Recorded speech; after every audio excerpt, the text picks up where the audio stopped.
Today's daf is daf gimel. So we're up to the Gemara over here. We learned the four different exceptions that Eidim Zaymin do not have to pay the exact penalty. Well, they don't pay it at all. So we're up to the Gemara on the top of the page, 2 lines from the top of Gimel Amud Aleph. Amar Rabbi Rav. Rabbi Yehuda said the name of Rav. Eid Zaymim. So you have a case of an Eid Zaymim.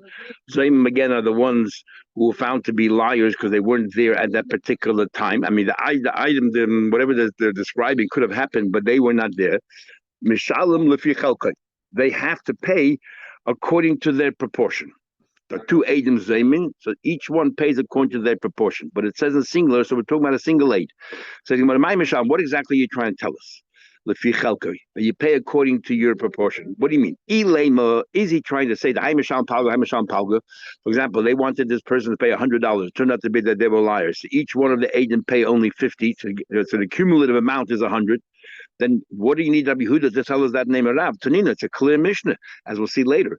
Mishalshim b'mammon, we divide the money. There we say the aggregate should be the total sum they wanted to penalize that innocent person. But we don't divide the malchus. If they try to administer malchus on an innocent person, then they are the ones who will receive that full malchus. Each one gets 39. We don't say, oh, each one gets a half or a third of the 3 Eidim. You don't do that. So what are you trying to tell us? Ella, so the Gemara says, we're trying to tell you, for example, the Izim Chad Menayu. What happens? There were 2 agents who came to court, and one of them was found to be a liar. One of them was somewhere else altogether.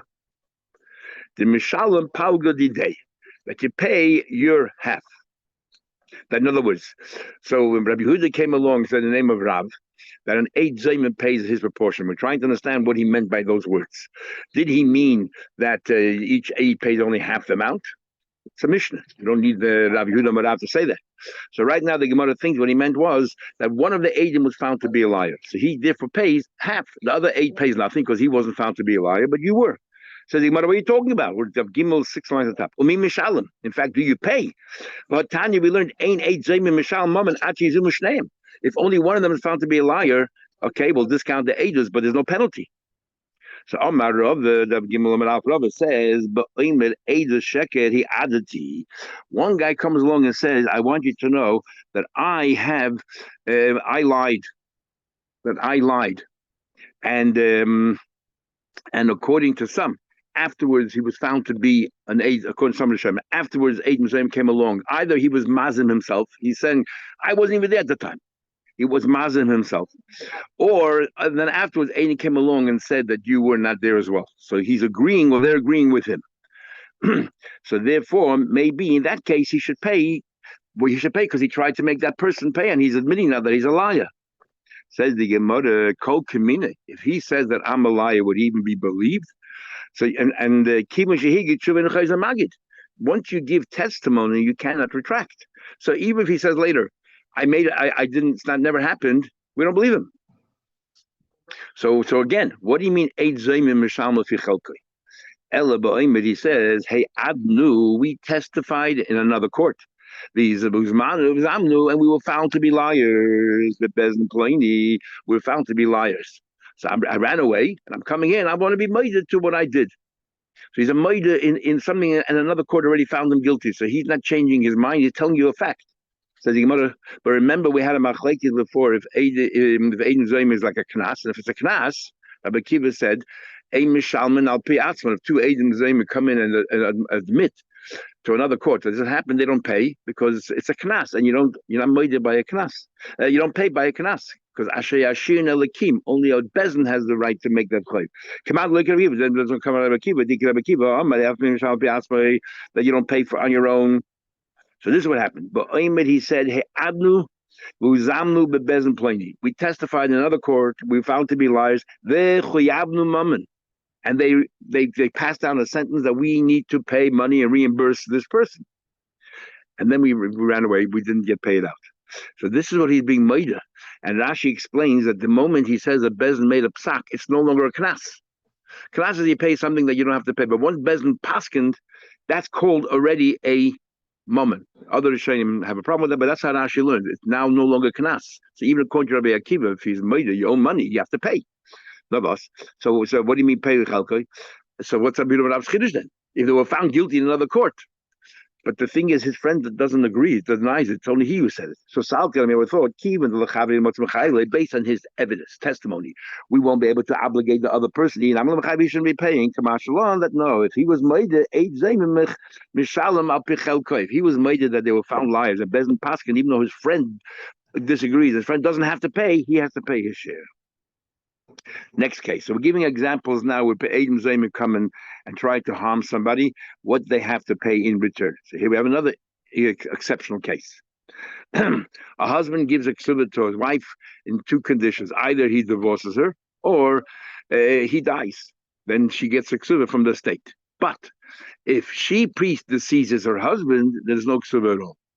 So women sometimes, to have extra money, would sell the rights to their ksuba.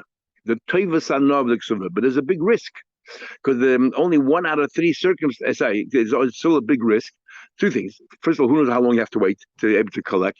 Number one, and number two is there's a risk you might get nothing. If she dies before her husband, she gets nothing. So let's say you only pay 3 cents to the dollar, 4 cents to the dollar, or let's say 40%. Let's be generous. You pay the ksuba's face value is $200. You pay 40% of that. You'll pay $80 to buy the ksuba. You're a gambler. You're willing to take that risk. That's called the toivas of her. He, the husband, can also sell his rights to the ksuba. If he set aside a field, said to his wife, from here, like a poitake, from this field, you're going to collect your ksuba eventually. Right now, the husband still has the full use of the field. So he sells his right to the ksuba, and the person that buys it is in a much better position than the person that buys from her, because he can jump into this field straight away and start eating the paytas of this field. And there is a possibility that, okay, it's only 1/3, that she might die. There's a possibility that he'll have to pay out the ksuba if 2 out of 3 have to pay out the ksuba if she outlives the husband or gets divorced. But in the meantime, he has use of the thing, and plus, if she dies first, he already has it. He keeps it. Doesn't have to go mechutza gavayna, go and schlep, maybe go to bezin. So it's worth a lot more money. So on $200, you pay 60%. So the Baal's right is worth more than the woman's rights. Okay, bear that in mind. Let's go to more. Says the Mishnah, two Adam come along and say, we know that this man divorced his wife, and number two, did not give her, he didn't pay her out. Turned out to be that they were liars. Right? So what should they pay? Because the Adam argue, anyway, you got to pay ksuba. What do we do already? What did we do? You did divorce your wife. So, or one day you might divorce your wife. So therefore, anyway, in all probability, you're going to have to pay ksuba. So what did we do? It's not like we came along and said, Reuben Oshim money, which hopefully is not true.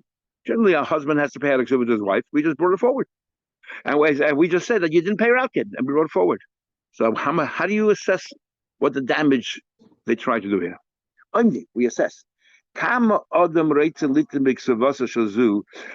is a person prepared to pay for this ksuba? She Miss Alman is gasha in a case where if she becomes a widow or she gets divorced, she collects. But if she dies, she gets nothing. Yishana the husband yashins. What is the value of the ksuba? You wanted to make them pay right now. You wanted the husband to pay right now instead of paying in 20 years or 30 years if something happens. So how much is a person willing to pay right now for this ksuba that might not come into effect for another 20 or 30 years? And so how you work it out. So that's the Gemara. Kate is how do we work it out? We look at the husband and the woman. She says we look at the woman and we say, look, how much is this? If she would have sold it, if she would have had the ksuba, you tried to take away the ksuba from the husband. You want the husband to pay the woman. If she would have sold the rights of ksuba right now, what's the value of the ksuba right now? She could have got $40 out of the hunt. Let's say 40% out of the total value of ksuba. She could have gotten it anyway. Right? Even the husband didn't give the ksuba, she could have still got something for the ksuba and I was selling the rights. She could have got 40%. She could have sold it to anybody. She could have also sold it to her husband. So how much did they try to make the husband pay out? The husband would have been happy to pay 40% and then he never has to pay her ksuba again. So how much did they want the husband to pay extra over and above that? 60%. So that's how much they have to pay. If you look at the Baal, if you look at the wife, now they didn't want to harm the wife. Okay, they wanted to help the wife out. But we look at the value, what the ksuba is if she would have sold it today. versus in reality, let's say you're only paying 20 years and you want to bring the husband forward. The husband would have been happy to pay 40% right now because that's the going market rate for a silver. And so but you wanted to pay that extra 60% right now. So that's what you want your husband to pay. You pay 60%. That's if you look at the Isha. You look at the Baal, the Ksuva, he could have sold the Ksuva right now. He can sell the Ksuva right now for 60%. They wanted him to pay out a Ksuva. So to him, the value of the Ksuva is 60%. So how much do they want to make him lose? 40. So therefore, they have to pay 40. That's the two opinions. Says the Gemara. Comes along the Papa says, Papa, the Isha of Sivasa. Papa says, I paskin. It should be based on the Isha, what the value of the Ksuva she could have sold right now for 40%.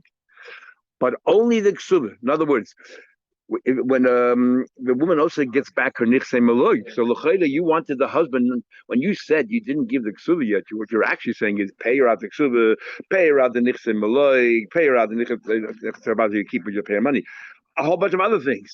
So the Papa said, but because the agent can say we had no idea that there was nichse maloi there, our focus was only on the ksuva, so all we lied about directly was the ksuba. That's all indirect, which we had no idea, and therefore we're not going to charge them for any extra costs that would have resulted from their testimony had they not been found liars.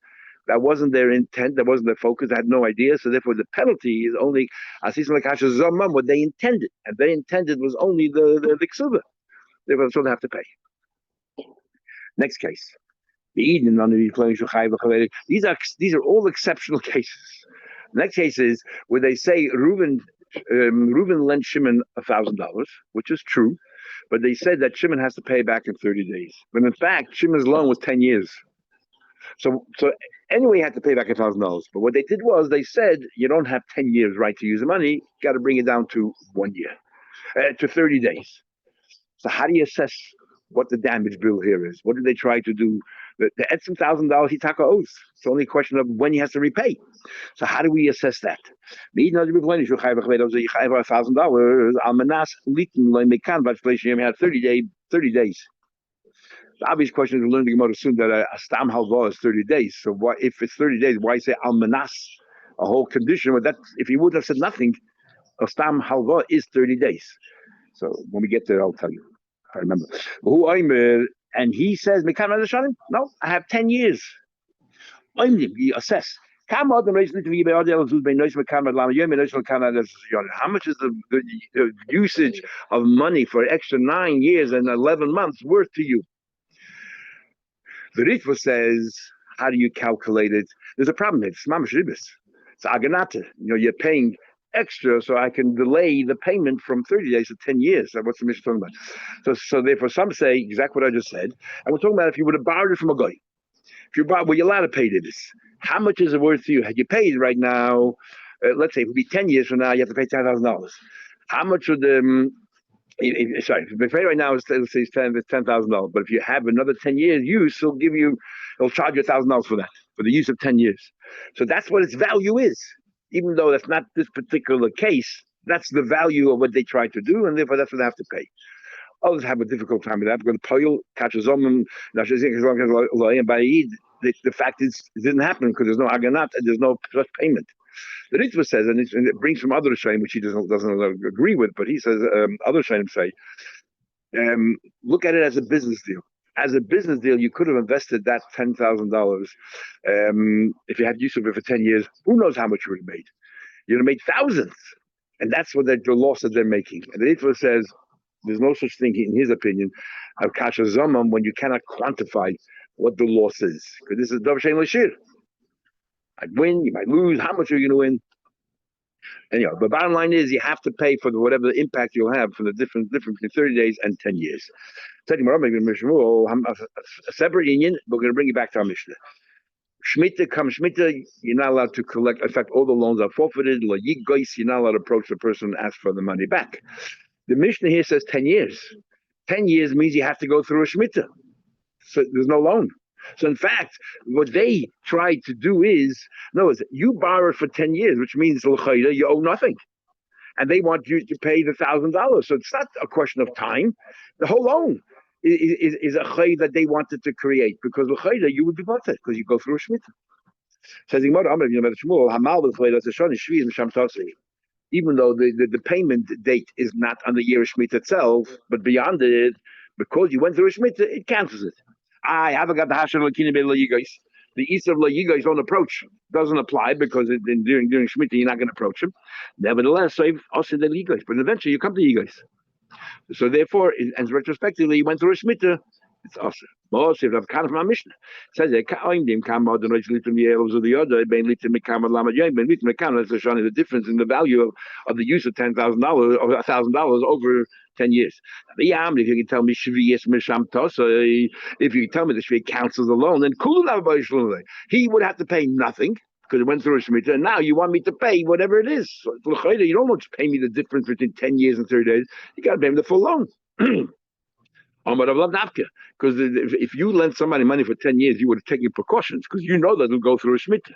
So we have like a crucible thing. So here the Gemara says, either you lend money on a mashkin, and Rabbi Yitzchak says that if you lend money on a mashkin, the malva is koine of the mashkin, as if it got paid already.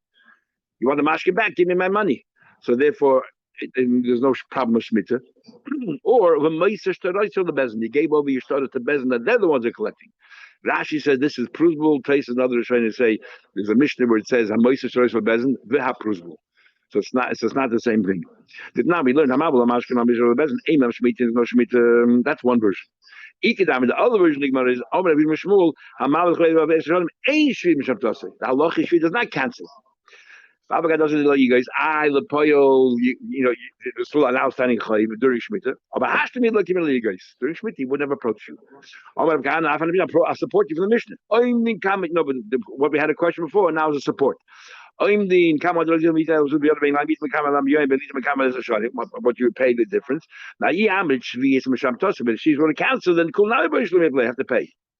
Rabbi says no raya from our Mishnah. Not saying that he's wrong, but it's no raya.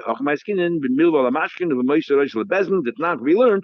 There's no raya one way or another. The two Kedamis are arguing a very essential point, which comes across down the bottom, and that is, if I lend you money for a period of time, for 2 months, so what's pshat? Is the pshat, you owe me money now, but I have no right to demand it from you for 60 days? Or the pshat is, if I lend you money for 60 days, then you don't owe me the money yet. The chiyuv of paying doesn't begin until that 60th day arrives.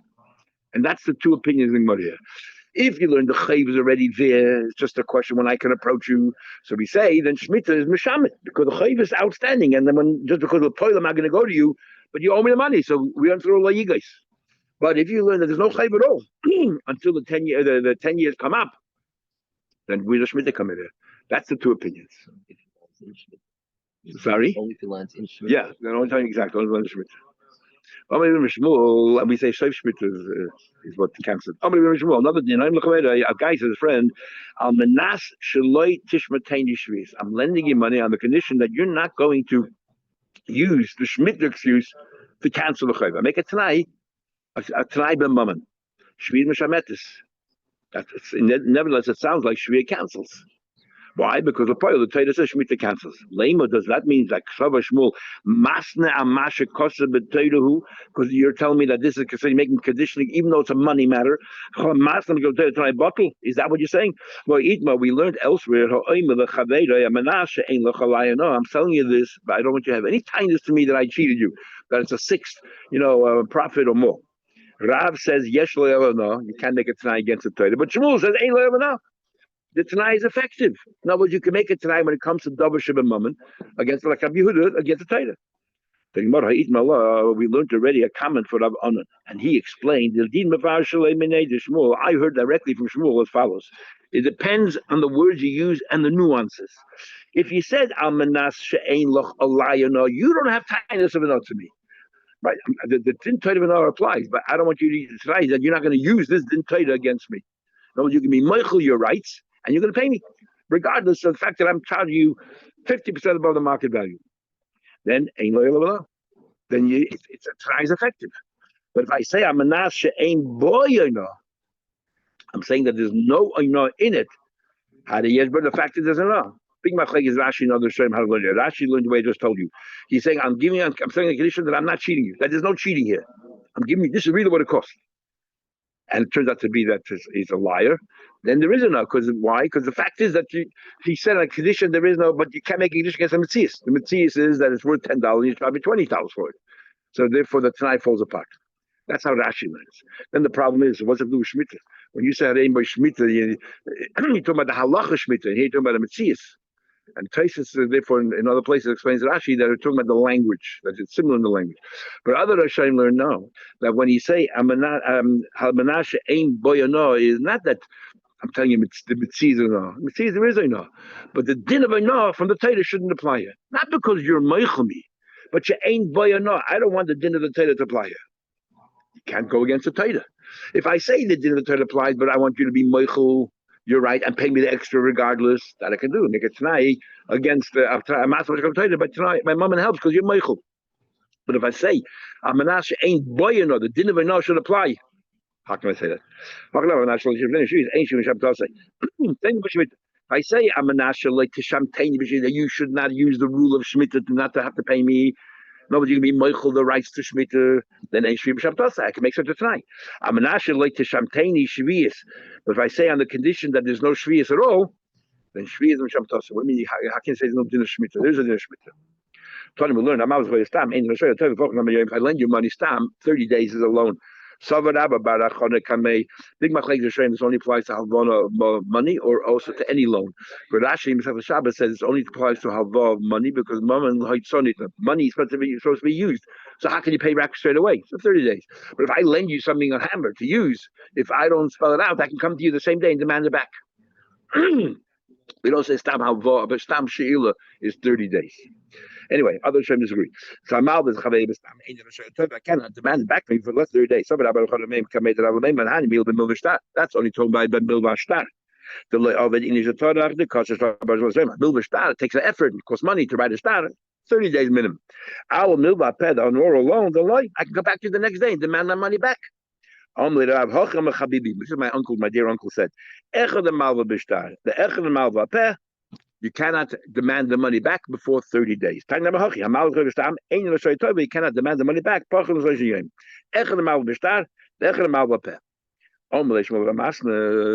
question is why. So Shmuel said to Rav Masna, don't sit down on your knees until you explain to me. Tell me exactly what's going on here. Why? How do you know how you know that you cannot demand it back less than 30 days? He said to him, it's a pasuk. See, it says before we gave a logic to it. You make a loan, you're not gonna expect it back so soon. Here he's saying it's a pasuk. See, it says Korva Shnasa Sheva Shnasa Shmita. It's like Shemitah. The 7th year says you come close to the 7th year, the year of Shemitah. What in the world does he have to say? Shnasa Sheva and Shnasa Shemitah. It's the same thing. No, you can say, why am I going to lend money to somebody? It's almost the 7th year. It's almost Shemitah year. Why am I going to lend money? What are these two things? Almost 7th, almost Shemitah. The mashma sheneva karva shnasa sheva any don't know she shnasa Shemitah. That's what's going through your mind. Elamatam alem shnasa Shemitah. Let me tell you, Shmit yes Shemitah acheres shikazu. There's another Shemitah like this. The eizazu. What is that? Hamalvas chavei stam. She'ena rashoy letoyva pachas. The man less than 30 days. I'm a mash. Shleisha shoni shana chashav shana. The Torah is the 7th year and 30 days. We know by a tree that you have to have 3 years is orla. But if you plant it, if it's already 30 days before Rosh Hashanah plus whatever days you need for it to take root, it's a year. It's 30 days considered a year, and that's already the first year of orla. So now we have 2 ways of understanding. What happens, a stam halva? Is there a difference you make a stam halva or you said 30 days? The difference is a stam halva 30 days means that you owe me the money straight away, but we sort of a convention that I'm not going to demand it back from you for 30 days. If I fix the time for 30 days, that means you don't owe me the money until the 30 days come up. We had in Daf Hey in Bobasa, the Kaveh man, the Shleishim Yoim by Alva. The chazaka and the guy says, I paid you back. Chazaka ain't odem parei zman. The case of the shlakish is where you kaveya zman, you kaveya zman, because you fix the time of 30 days. Therefore, there's no chayv before 30 days. So why would you believe you pay? Why would you have to pay back something you don't owe? But if you weren't kaveya zman, if you only did a stam hava, big machlekes in the poskim, whether you and then you say praticha b'terizman, I paid you before the 30 days. whether you believe it or not, because many poskim hold that you really owe the money straight away. Just I'm not going. It's like an agreement. I'm not going to demand it from you. We're going to learn to the Mishnah today. I mean, we're not learning tomorrow. We're Friday. Sorry. Oh. Okay. Good. Okay. Let's quickly finish. Let's go. Go. Okay. Okay. So anyway, right. So Friday we'll learn. Friday we'll learn. Yeah. And we'll learn to block and a half. But we can get to the Mishnah. It's pretty straightforward with the Gemara. Says the Gemara further. Let's say you have a big machlekes, but it's a shirt, and the shirt, according to Rashi, it's sealed by the neck. It's sealed, and you have to, in order to wear it, you have to cut it open, which is like makeh bepatish. You open up the neck of Shabbos chayiv chatzis, and you did a makeh bepatish. You did 139 malachas. You finished the job. You're chayiv on Shabbos. Maskul of Kahana, so Kahana asked a question. So how is this different than you're allowed to remove the lid from a barrel? Why? He answered back. When it comes to the barrel, if the barrel didn't have a lid, you filled it up and then you put a lid on top of it. So all you do is removing something which is extraneous to the barrel. Over here, when you sew the garment, sew the garment as one piece, and now you want to cut it open. That's mamish fixing. Other Rishonim have a hard time with this. So what was I kind of thinking in the first place? It's so obvious it's different. So they learn, we're talking about the shirt also was open, but then before you sell it, you put a few threads through. And we're talking about the barrel, not slicing off the lid, but slicing right through the barrel. That if you're allowed to, not allowed to. And they're allowed to. What's the difference? Okay. We know that if you have a mikveh exactly 40 saw, and that's the measure for a kosher mikveh. If you have mayim shuvin, water drawn in a keli, if it's 3 loyun of mayim shuvin to make up that 40 saw, the mikveh becomes puzzle, and the mikveh is puzzle. And once the mikveh is puzzle, no matter how much water you put in, if you put in a lot of water, good water afterwards, it doesn't help because you already ruined the mikveh. Unless whatever, it's so much water that all the old water is replaced. So shloishad loyun mayim should not fall the teichen. The question is, what about if it doesn't look like water? Doesn't look like water. So we have 3 loyun of water that falls in the mikveh. So according to exactly the 3 loyun of water to have enough to pass the mikveh if it's exactly 40 saw, and this makes up the 40 saw. But fell in a drop of wine. A kartiv is a 64th of the saw. A drop of wine. It looks like wine. It looks like wine. The naflu mifal mikveh late pasluah. It doesn't pass the mikveh. Now, why doesn't it pass the mikveh? Because we look at the looks. The main thing is the appearance. It looks like wine. Only water shuvin passes the mikveh, but this is not mayim shuvin. This is looks like wine. So according to Rav, it's the appearance of the matter. Maskul of Kahana, why if you have colored water, we say that colored water does passel. That now the place that passes mikveh login 3 login. This is called colored water. It's water. That's why it passes. But here, if it looks like wine, they'll call it diluted wine. It's wine. So you want to Rabchia learned how to read this and mikveh. Rabchia argues with Rab, with his nephew. He says that it does pass the mikveh. I don't care what it looks like. If it's 3 loyun of water and then you added wine, it passes the mikveh. It's the main thing is just the composition of whatever this is. Omar Rav is not a problem. They're arguing on machlekes tonight. Rav learns like Rabbi Yochanan, appearances is what matter, and Chia learns like the Rabbanon that it's the quantity that matters. What's the story? But now we learned shloishes loigin mayim chaser kartiv. You have 3 loigin of water, but it's missing a drop. So you don't really have 3 loigin of water. So this is a different case than Rav's case. Shenafal leteichen kartiv yain. A little bit of wine fell in there. It looks like wine. Oh. It looks like wine, but the fact is you don't have 3 loyun of water. Even though mikveh doesn't pass. The fact that wine added it doesn't know anything. The likewise, gimel loyun mayim chaser kartiv. We have 3 loyun of water, missing a drop. But shenafel to kartiv cholav, milk fell in there, so it looks not like water. Umarein kemare mayim. So that I don't care about appearances. The fact is you don't have 3 loyun of water. He says He says no. In the case of milk, it looks like water, even though it's less than 3 loyun of water, it passes the mikveh. In the case of wine, it doesn't look like water, it looks like wine, and you don't have 3 loyun of water. The mikveh, therefore, is kosher. So therefore, that's a machlekes. Rab will hold like Rabbi Yochanan, it's only about appearances, and Rabbi Yochanan, and Chia holds like the Rambam, it's all about the composition. So what are you talking about? The Papa actually is not so clear what the gifts of the Bryce is. The boy Papa, or what Rab actually said.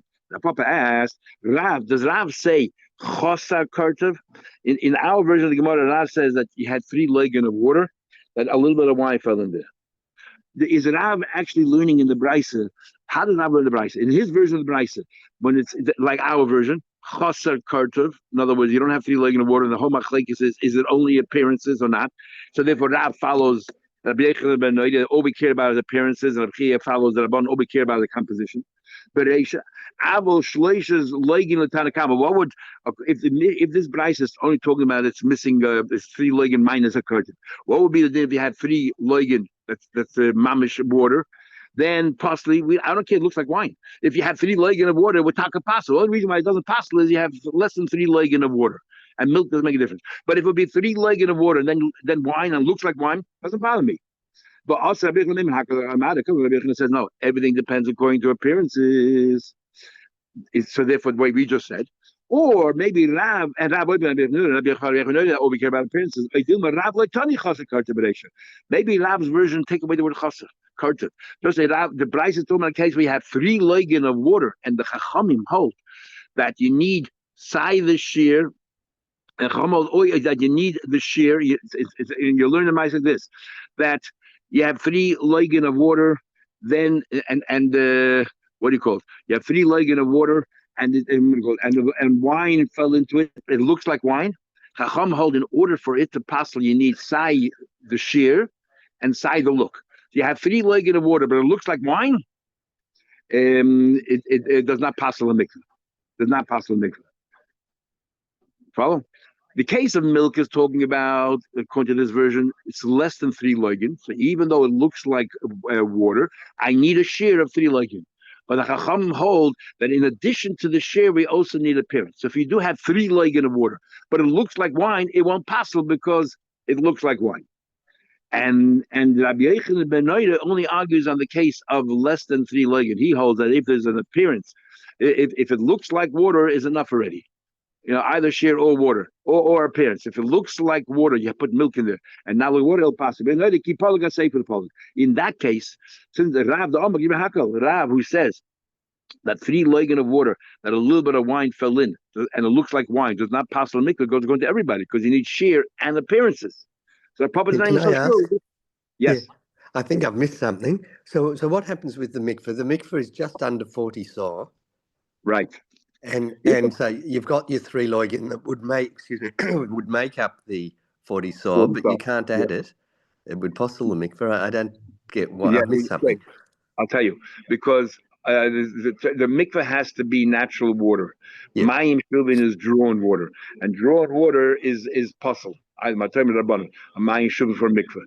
So if you have, and a mikveh has to be a minimum of 40 saw. Once you have a mikveh of 40 saw, and then you continue adding mayim shuvin, we don't care anymore. It's called hashaka, that all the water gets transformed, it's all kosher. But to create the kosher in the first place, you need 40 saw of natural water, springs or rain, whatever, natural waters.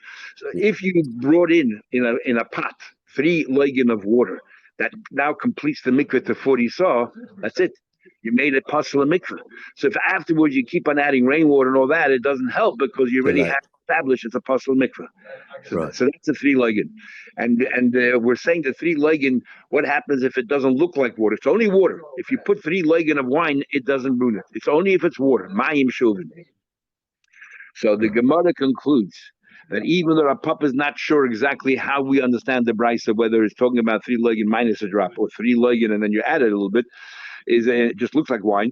So Gemara said that even about Papa, Papa does not sure, but Rabbi Pshitle, Rabbi is 100% sure what it is. Rabbi Yeshe said, interesting. My Rebbe was Rabbi Yehuda, but I never heard him discuss this din of Rav at all. They're wondering if Rabbi Yeshe remembered which way Rav said. He's talking about how he learned the Brisa. What are you talking about? The usual Abai. At Amr Lanela, you yourself told us. And in fact, you in fact told us that Rabbi was wrong. That the Rav loitani chasar kaita bereisha. Rav's version of the Brisa is that you need, that was talking about you have 3 leggin and fell in wine, and because you need shear and appearance. And even though you have 3 leggin of water, it looks like wine, it doesn't pass on the mikveh. That's the way Rabbi just learned. In fact, you told us that. Remember, Rabbi Yosef was blind and he forgot certain things.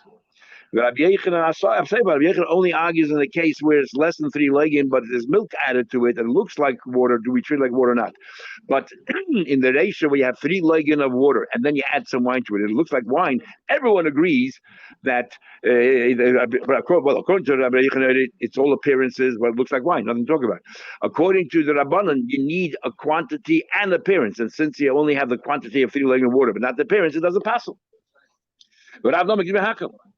And I'm going to go into everybody. You have a barrel full of water. Rashi's version is the barrel is full of water. So it's Maim Shuvin, it's a barrel full of water. Fell into the Yamagodl. The sea generally is very, very calm. Like Pacific Ocean will be very calm. Passive. If you table, there's a din, by the way, that what used to be in the good old days, people would go to mikveh any pool of water, and it used to be smelly and a stench, and then afterwards they would take a shower. And over time, people started thinking, we had this in Morashab for pay, that the shower is what cleans them, and not the mikveh. So the Chamed Gzeira, that if you have, you have water, shuvim, 3 legin of shuvim going on top of you, you're tameh. And the idea was that you should not go to Mayim. You should realize it's the mikveh that makes you tired, not the shower you took afterwards. So that's what people say even today. You shouldn't be taking a shower right after the mikveh. You go home and take a shower. So what happened was you have a chavis a barrel full of water that fell into the Yamagodl, had table sham. Now this guy's tummy, he went into table, and the water might still be still. I mean, he's in Mayim Shuvin. Also like fila. Why not? Because of this takan zacham. This is only with Rabbanan. The special gzeira Rabbanan that even though you're tired everything else, you went to mikveh, then you pour on this water, it's no good. We're worried that maybe the entire contents of the barrel is still in one place, and you went right there because that's where you're going. You're right there. The dafka liyamagodl, dafka if it's a sea. The koi v'kaima, it's very still. Avol nada, but if you're going a river which constantly is flowing, we're not worried because definitely whatever is there moves on. Tanya, now we learned similarly, chovis malaya yayin. If you have a barrel full of wine. Taisa has a problem with this, by the way. Taisa says that since you went to the mikveh, the din is hashak. Remember we learned before, once you have a 40 saw mikveh and then you add mayim shuvin, there's no problem. So if you have a sea and you put, let's say, a barrel of mayim shuvin, it's connected to the rest of the sea, so the water is transformed. There's no problem here. As far as Tara, you're tired. Comes out according to Rashi, a very interesting thing. You're tired as far as Mayim Shuvim because it's part of the sea, but because the Gzeda, the Chachamim that we said, that 3 legin of Shuvim ruins it, that stays. And that's what we're focusing on now, that extra over and above. So you're tired as far as mikveh, but you're tummy because of the Gzera, which Taisa finds a little interesting, has it, and therefore he's talking about wine over here. Maybe if you have a barrel of wine, and maybe therefore you stood in wine, you didn't even go to the mikveh at all, because you didn't move. And yeah, time we learned, a barrel full of wine, it doesn't help. Here it's definitely my wine. Worried about the through in one place. You have a loaf of truma. That fell there. Now, if you did not become tahir, it's only a maybe, because maybe it did disperse. If you did not become tired, and then you touch the wine, because you're standing in the wine became tameh, and the wine now touches the bread. When it comes to touching, truma, we go a few more stages, a few more degrees, generations. The bread becomes tameh. So the bread is tameh. Says my v'chein. Isn't this obvious? No, it's the same idea.